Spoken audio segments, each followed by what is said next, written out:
Let's get right into it. Today in this explainer, we're unpacking what is absolutely a masterstroke in the media and entertainment world.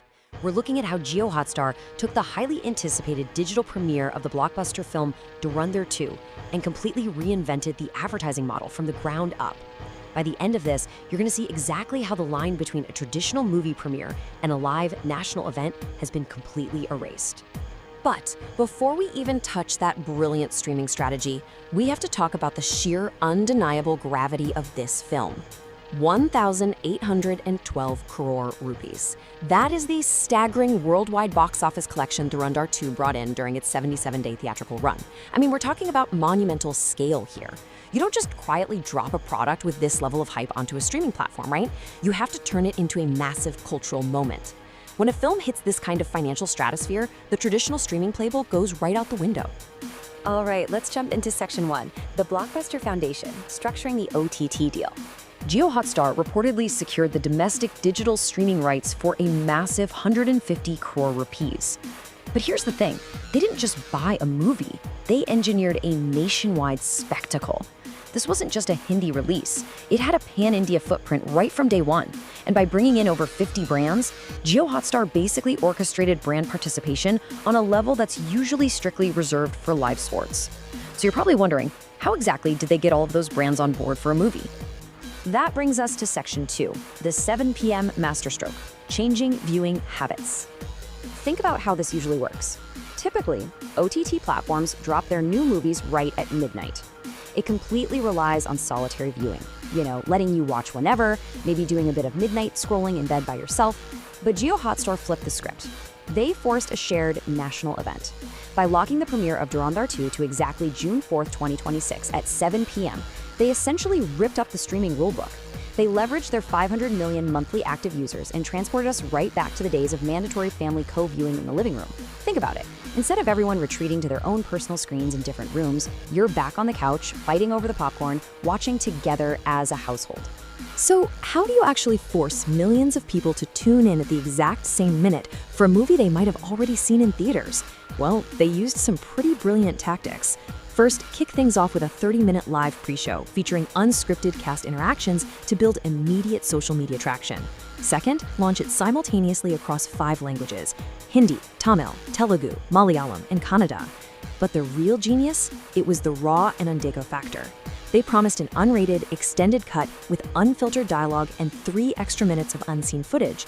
That gave even the repeat theatrical viewers a massive case of FOMO, forcing them onto their couches at exactly 6:59 p.m.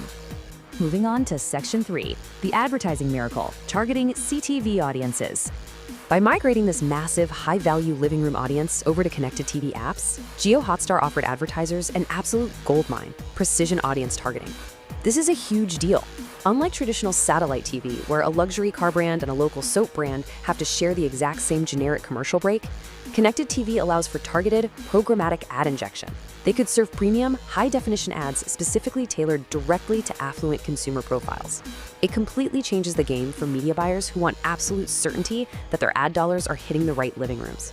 And because of that incredible targeting capability, JioHotstar secured a 50-plus brand coalition for just a single movie premiere. We're talking about corporate heavyweights here, like Pidilite's Fevicol and Opela's Dolcoflex. By tying these ad placements right to the pre-show, brands secured non-skippable premium slots without getting lost in the chaotic noise you usually get during a live match. And here's the real kicker. Unlike a live cricket tournament, where ad relevance plummets the exact second the match ends, a blockbuster movie provides sustained, long-tail brand equity as millions more stream the film over the entire weekend.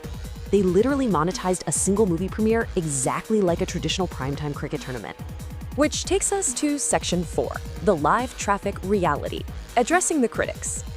Yeah, to be fair, internet watchdogs and certain media outlets were pretty quick to point out a slight irony in the marketing here.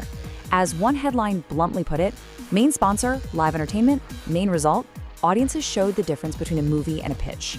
The core criticism basically revolved around the label live entertainment being heavily applied to what is, at the end of the day, a pre-recorded film sitting on a server. Critics argue that no matter how much you hype up an extended cut, viewers know they can ultimately just watch it tomorrow in their own time. And this perfectly brings us to the live traffic paradox. Critics correctly pointed out that a movie stream is never going to pull in the 4 to 6 crore frantic, simultaneous live viewers of an IPL final over. But ask any media buyer, and they will tell you this is a false equivalence. It really comes down to perishable media versus durable media. Cricket is perishable. It sells based entirely on the anxiety of the exact moment. A movie, though, a movie is durable. While sports might have a higher peak concurrency for a few minutes, this movie delivered high-quality, targeted ad engagement over a much longer lifespan. It's just a different kind of victory, one that doesn't actually need stadium noise to be highly profitable. Finally, Section 5, the new digital TRP, the macro industry shift.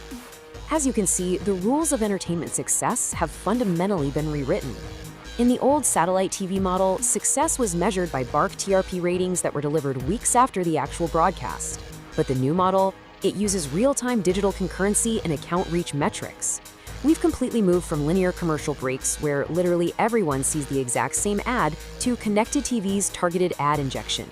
And instead of time limitations restricting movies to just 10 or 12 main sponsors, we're now seeing 50-plus diverse national brands integrated seamlessly. Traditional satellite TV TRPs are being completely replaced by a smarter, much faster system. So we are left with a massive cultural and business shift. Jio Hotstar proved, without a doubt, that a streaming app can act exactly like a traditional primetime television channel when it has the right property. But it leaves us with a really vital question to ponder. The theatrical window has closed, but is appointment streaming the future of all entertainment? Or is this just a one-off anomaly reserved for massive blockbusters like Dawn on There 2? Can the industry replicate this 7 p.m. magic for smaller films? Or does it require an 1800-core giant to force us all onto the couch at the exact same time? Thank you so much for joining me on this explainer, and definitely keep questioning how your media is delivered to you.